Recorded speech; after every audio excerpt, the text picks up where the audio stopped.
El Congreso Judío Mundial se creó en Ginebra, Suiza, en agosto de 1936, como reacción al crecimiento del nazismo y a la ola creciente de antisemitismo en Europa desde su fundación.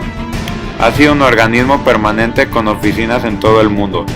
Los objetivos principales de la organización eran movilizar el pueblo judío y las fuerzas democráticas contra la arremetida nazi, luchar por la igualdad de derechos políticos y económicos en todas partes, particularmente para las minorías judías de Europa Central y del Este, apoyar la creación de una patria judía en Palestina y crear un organismo judío representativo a nivel mundial basado en el concepto de la unidad del pueblo judío, organizando democráticamente y capaz de actuar en asuntos de interés común. Este es un tema transitorio, pues considero necesario explicar primero qué fue la diáspora antes de entrar a explicar qué fue el Concilio de Jerusalén y el impacto que tuvo en la Iglesia Apostólica este importante acontecimiento histórico.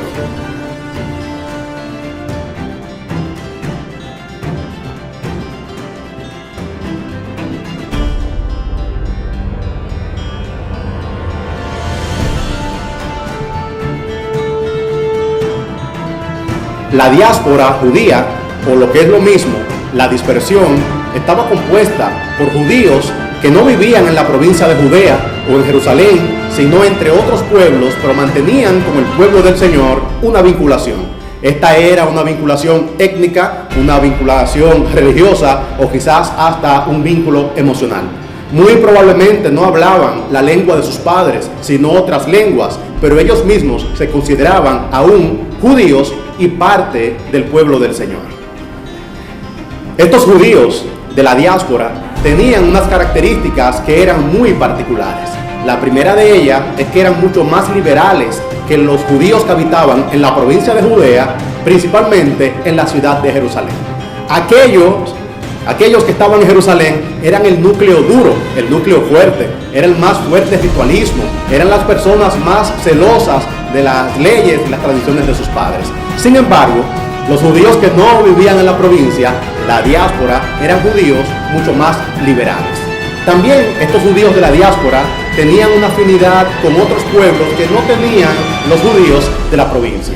Por el hecho de haber nacido en otras partes, por el hecho de haber convivido por cientos de años entre otros pueblos, estos judíos de la diáspora no tenían tantos prejuicios para interactuar con otros pueblos como los prejuicios que sí tenían los judíos que vivían en la provincia de Judea.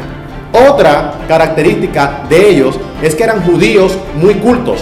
Muchos de ellos hablaban 2 y 3 idiomas. También eran judíos acaudalados materialmente, que no solamente tenían bienes materiales, sino también que contribuían con sus hermanos que habían quedado en la provincia.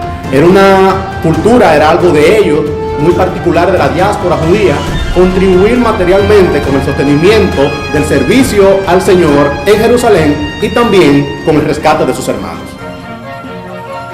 Las guerras, las persecuciones y la pobreza propiciaron emigraciones de judíos que buscaban en otras tierras mejores condiciones de vida. A esa dispersión de judíos por todo el mundo se le conoce como la diáspora.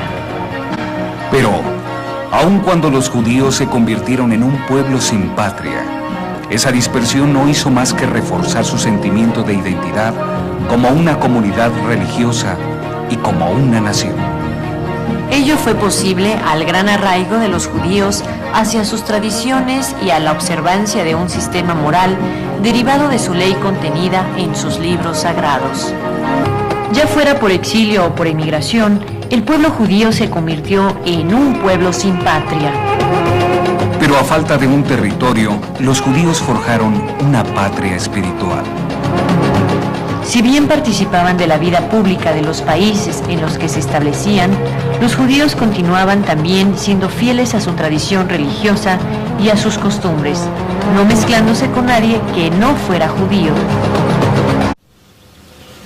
14 de mayo de 1948, 16 horas en Tel Aviv. En un pequeño podio ante una asamblea convocada apresuradamente se encuentra un osado líder sionista leyendo un manifiesto que cambiaría el curso de la historia. Así nació el Estado de Israel. Primero, algunos antecedentes. Al final de la Primera Guerra Mundial, los aliados tomaron el control de Medio Oriente, incluyendo la tierra de Israel. La Liga de las Naciones reconoció la conexión histórica del pueblo judío con su tierra y le otorgaron a Gran Bretaña el mandato de ayudarlos a reconstruir un hogar nacional. Sin embargo, disturbios árabes y consideraciones geopolíticas llevaron a una serie de restricciones británicas sobre el desarrollo y la inmigración judíos. Barcos con niños evacuados y sobrevivientes del Holocausto fueron reenviados a Europa. La resistencia judía también aumentó. En 1947, el balón volvió al campo de las Naciones Unidas, donde la mayoría de las naciones decidieron, tras una tensa votación el 29 de noviembre, dividir la tierra en un estado judío y uno árabe. Los judíos se alegraron. La población árabe local, inició una guerra generalizada. El 15 de mayo de 1948 era la fecha en la que terminaba oficialmente el mandato británico, la fecha en que se declararía el Estado judío, y la fecha para la que 5 ejércitos árabes planearon un ataque coordinado para aniquilar el Estado recién nacido. El 12 de mayo, David Ben-Gurión convocó al Consejo Popular. La atmósfera era grave. Moshe Sharet informó que los Estados Unidos exigían posponer la declaración, si no, no ayudarían a Israel contra una invasión árabe unida. Golda Meir informó que el rey Abdallah se arrepintió de su acuerdo original y que sí se uniría al ataque. Algunos líderes militares expresaron serias dudas sobre la capacidad de la pequeña comunidad judía de resistir a 5 ejércitos árabes regulares equipados con armamento europeo. De alguna manera, luego de 13 horas de deliberaciones, Ben-Gurión logra inclinar la balanza contra la exigencia norteamericana. Y el viernes 14 de mayo, ante la presencia de líderes judíos locales, declara el establecimiento del Estado de Israel. La proclamación se inspiró en la Declaración de Independencia de Estados Unidos, reivindica los derechos históricos y morales del pueblo judío sobre su patria histórica y define a Israel como un Estado judío democrático basado en la igualdad de derechos, la libertad y la justicia. La declaración finaliza haciendo un llamamiento a que los judíos retornen a su hogar e invita a la paz a la población árabe local y a los países árabes vecinos. La invasión árabe fue inmediata y duró más de un año. Casi el 50% de la pequeña fuerza de lucha israelí estaba compuesto de sobrevivientes de los campos de exterminio nazis que habían jurado nunca más. 1 de cada 100 judíos que vivían en Israel murió en las luchas. Pero al final de la guerra, el pequeño Estado judío había emergido victorioso como una nación independiente en su patria por primera vez en 2000 años.